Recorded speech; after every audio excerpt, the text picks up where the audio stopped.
स्वागत है आप सभी का द उमंग प्लेटफॉर्म पर। अभी जो 68वीं बीपीएससी मेंस का जो एग्ज़ाम अभी चल रहा है, जो आज 17 मई का आपका एग्ज़ाम हुआ है, जिसमें आपका फर्स्ट शिफ्ट में आपका हुआ है जीएस का पेपर 2 हुआ है, माने दूसरा जीएस का पेपर दूसरा हुआ है, और अभी सेकंड शिफ्ट में आपका हिंदी का पेपर हुआ है। जैसा कि हमने बताया था कि आप लोगों की टोटल बीपीएससी में आपका यानी मेंस का बीपीएससी में 5 सब्जेक्ट का एग्जाम होता है, यानी 5 सब्जेक्ट का मेंस में पूछा जाता है, जिसमें से 3 आपका हो गया, पेपर 1, पेपर 2 और ये पेपर 3 जो है आपका हिंदी का एग्जाम अभी सेकंड शिफ्ट में आज 17 मई को संपन्न हुआ है। चलिए देखते हैं कि वो कैसा क्वेश्चन पूछा जाता है। इससे पहले आपको बता दें कि जो आपका हिंदी का जो एग्ज़ाम होता है ये आपका फुल मार्क यानी ये 100 नंबर का एग्ज़ाम होता है, जिसमें से आपको 30% मार्क्स लाना अनिवार्य है, यानी कंपलसरी है। अगर आप मान लीजिए 30% 100 में का आपका 30% मार्क्स आप नहीं लेकर आते हैं तो आप फेल कर जाइएगा। आपका टोटल सब्जेक्ट में मान लीजिए अच्छा मार्क्स और हिंदी में आपका 30% से कम आएगा तो आप फेल कर जाइएगा। इसीलिए आपको इसमें हिंदी का एग्जाम होगा, उसमें आपका 30% मार्क्स लाना कंपलसरी है। चलिए अब देखते हैं कि ये हिंदी के पेपर में कैसा कैसा क्वेश्चन पूछा गया है, जिसमें सबका पहला क्वेश्चन ये पूछा गया है। देखिए, निम्नलिखित विषयों में से किसी एक पर आपको लगभग 500 शब्दों में निबंध लिखना है। ठीक है, पहला दिया हुआ संस्कृति और समाज पर, दूसरा महंगाई की समस्या पर या दहेज प्रथा पर, आज की भारतीय नारी पर, आदर्श विद्यार्थी पर या नई राष्ट्रीय शिक्षा नीति पर। आपको यानी इन 6 में से आपको किसी पर आपको लगभग 500 शब्दों में आपका एक निबंध यानी ऐसे आपको लिखना है।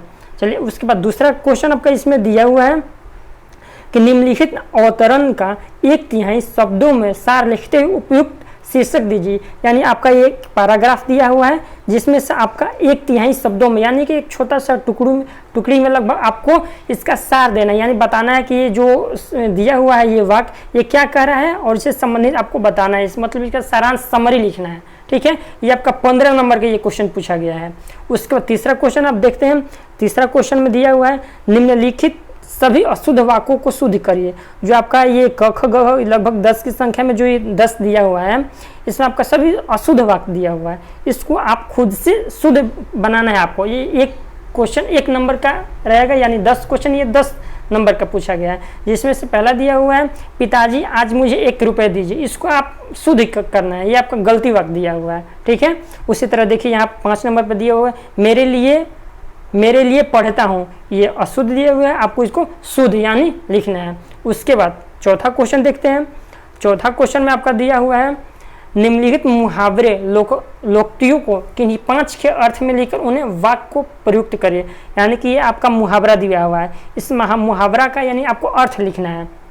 यानी ये 10 आपको मुहावरा दिया हुआ, इन 10 में से आपको जो भी याद हो यानी कम से कम 5 मुहावरे का आपका अर्थ लिख करके समझाना है। इसमें आपका एक क्वेश्चन है वो 3 नंबर का दिया हुआ है, टोटल 5 क्वेश्चन है, 15 नंबर का ये रहेगा। ठीक है, उसके बाद आपका चौथा क्वेश्चन हो जाएगा सर्वनाम की परिभाषा देते हुए सर्वनाम के 2 भेदों को समझाएं, या इसमें और एक क्वेश्चन दिया हुआ है काल की परिभाषा देते हुए उसके भेदों को समझे।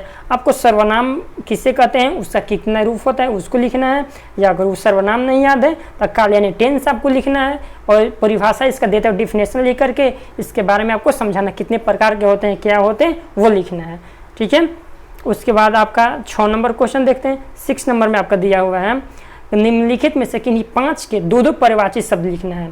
ये भी आपका 10 दिया हुआ है, कानन, चतुर, द्रव्य, पवन, ये सब में से आपको किन्हीं जो याद है आपको सिर्फ 5 का ही आपको आंसर देना है। ये क्वेश्चन का 5 नंबर का पूछा गया है। ठीक है, 5 का उत्तर दीजिए, 5 नंबर पाइए। ठीक है, उसके बाद आपका ये 7वां नंबर क्वेश्चन दिया हुआ है किन्हीं 5 के संधि विच्छेद कीजिए। ठीक है, और संधि के नाम भी समझाइए।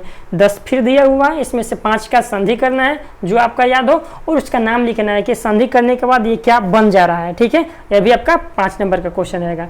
फिर देखिए 8वां नंबर में पूछा गया है 5 नंबर का कारक की परिभाषा देते हुए उसके कितने भेद होते हैं, यानी कि कारक का इसमें डिफिनेशन पूछा गया है और वो कितने प्रकार के होते हैं, ये आपका 5 नंबर का पूछा गया है।